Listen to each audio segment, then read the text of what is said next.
Baik hadirin yang insya Allah dimuliakan Allah. Amin. Amin. Amin. Puas-puasin mumpung masih bisa hidup, ucapin amin sebanyak-banyaknya. Ntar kalau udah pindah ke kamar jenazah nggak bisa amin lagi. Iya, kalau udah pindah ke kamar jenazah yang aminin siapa? Yang aminin orang. Kalau udah nggak punya kesempatan amin susah. Aduh ya Allah ya Rabb. Baik, langsung saja. Bicara generasi Rabbani, kira-kira tanggung jawab orang tua kepada anak-anak apa? Salah satunya yang kita sampaikan tadi itu, bahwa orang tua harus menjadi uswah. Ini punten ya, bukan berarti saya sudah menjadi orang tua yang baik, tidak. Saya juga masih belajar. Masih belajar dan terus belajar, istilahnya masih jauh panggang daripada api. Gitu kan? Nah, keimanan seseorang tuh seperti itu. Nah, inilah yang wajib diperkenalkan kepada anak-anak. Yang pertama adalah apa? Iman. Gitu ya. Yang pertama adalah iman. Apa itu iman? Silakan dibuka surat Al-Mu'minun ayat 1 sampai ayat 11. Bismillahirrahmanirrahim. Qad aflahal mu'minuna alladhina hum fi salatihim khashi'un walladhina hum 'anil lagwi mu'ridun walladhina hum lizzakati fa'ilun walladhina hum li furujihim hafizun illa 'ala azwajihim aw ma malakat aymanuhum fa innahum ghairu malumin faman ibtagha wara'a dhalika fa ulaika humul 'adun walladzina hum li amanatihim wa 'ahdihim ra'un walladzina hum 'ala salawatihim yuhafizun ulaika humul warithun alladzina yarithuna al-firdausa hum fiha khalidun.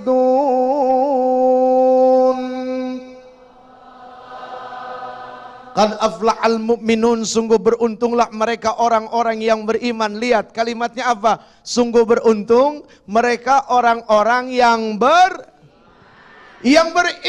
yang Allah katakan beruntung. Bukan yang punya tanah 16 hektar, bukan yang punya mobil 6, bukan yang punya rumah 16 biji. Rumah 16 apa? Bukan. Tapi yang dibilang adalah yang beriman. Nih yang mesti disampaikan ke anak-anak. Anakku, kalau engkau punya iman, engkau dikatakan beruntung. Maaf Bu, misalnya anak kita kerja jaga WC, suka mencuci najis orang, masih jauh lebih mulia daripada orang-orang yang masuk WC pakai baju bagus perlente, buang najis tapi nggak punya iman. Masih lebih baik anak-anak kita jadi tukang parkir tapi nggak kehilangan iman, daripada maaf punten mereka yang datang parkirin mobil, mobilnya bagus, masih kredit. Kenapa lu ketawa? Tapi kehilangan iman. Ya Bu, lihat pada ayat 10 dan 11. Apa keuntungan orang-orang yang beriman? Ulaika humul warisun. Mereka itu adalah para pewaris. Jadi yang beriman itu akan mendapatkan warisan. Apa warisannya? Alladzina yaritsunal firdaus hum fiha khalidun. Mereka akan diberikan warisan surga yang namanya Firdaus dan mereka kekal di dalam-dalamnya. Berarti kata passwordnya adalah apa kalau mau masuk surga Firdaus?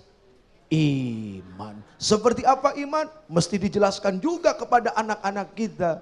Seperti apa ciri orang yang beriman? Dikenalin ke anak. Yang pertama, perkara urusan sholat, urusan nyembah Allah. Bagaimana mungkin seseorang dikatakan dirinya beriman kalau tidak bisa dibuktikan dengan ibadah Allahu Akbar, menyembah Allah. Makanya praktek ibadah sholat ini terus diajarkan ke anak. Inilah generasi Rabbani. Generasi yang tidak akan pernah melupakan siapa yang telah menciptakannya. Itu. Satu. Ya kan? Terus yang kedua, walladzina hum 'anil laghwi mu'ridun, orang yang meninggalkan perkataan dan perbuatan yang tidak baik, yang tidak ada manfaat. Sekarang ini banyak loh. Perkara-perkara yang tidak manfaat ini muncul. Perkara-perkara yang tidak mendatangkan maslahat ini muncul. Tapi ya inilah dunia. Kalau bukan begitu bukan dunia namanya. Makanya nggak usah kaget.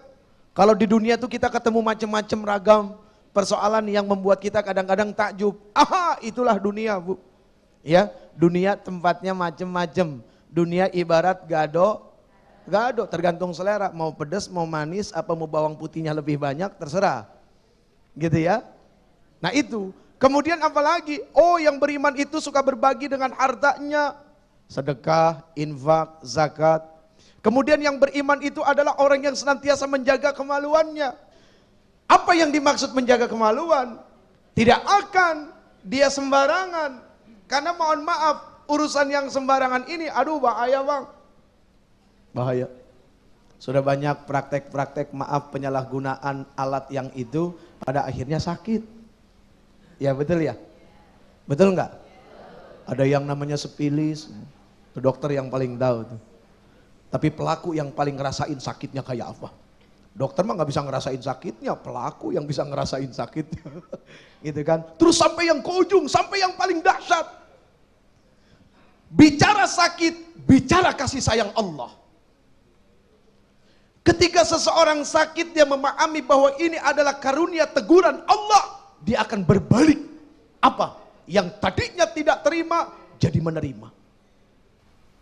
Saya punya kakak, almarhum. Semoga Allah mengampuni dosa-dosanya. Semoga Allah lapangkan kuburnya.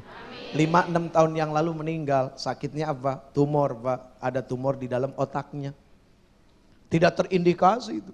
Hanya ngeluh sakit kepala, sakit kepala, sakit kepala aja. Tiba-tiba drop. Kapan jatuhnya? Di saat khutbah Idul Fitri. Selesai khutbah, pas doa jatuh dia. Begitu diperiksa positif. Sebulan kemudian selesai. Ada apa di balik ini semua? Oh, pasti ada kasih sayang Allah. Maaf, sekali waktu saya mau pergi keluar kota, di bandara ketemu seorang perempuan di restoran yang ada di bandara tuh. Ustadz, saya pengen curhat. Kenapa? Dia nangis. Ustadz, saya kena penyakit ini. Terus kata dokter, saya tidak lama lagi, mungkin hanya 3 bulan lagi umur saya. Gimana Ustadz? Aduh Bu, enak banget. Loh kok enak? Iya, ibu udah tahu kapan mau pulangnya. Orang yang sudah tahu kapan mau pulang berarti lebih siap-siap. Kan setiap harinya sebelum menjelang detik pulangnya, dia terus membekali diri. Sebetulnya manusia mah gak kenal mati, hanya melanjutkan hidup. Mati hanya dikenal oleh jasad, ruh pindah alam. Ingat, dunia hanyalah sebuah alam pelintasan ruh. Setelah ini pindah lagi kita ke alam barzah. Setelah itu pindah lagi kita ke alam mahsyar. Setelah itu baru pindah kita ke alam akhirat. Cuma pindah, enggak mati. Punya pacul, ada lahan, enggak bisa. Cara bagaimana nyangkul yang benar, enggak jadi sawah. Nah inilah pentingnya cara atau sistem. Nah bicara sistem enggak usah jauh-jauh, sistem terbaik adalah Al-Quran.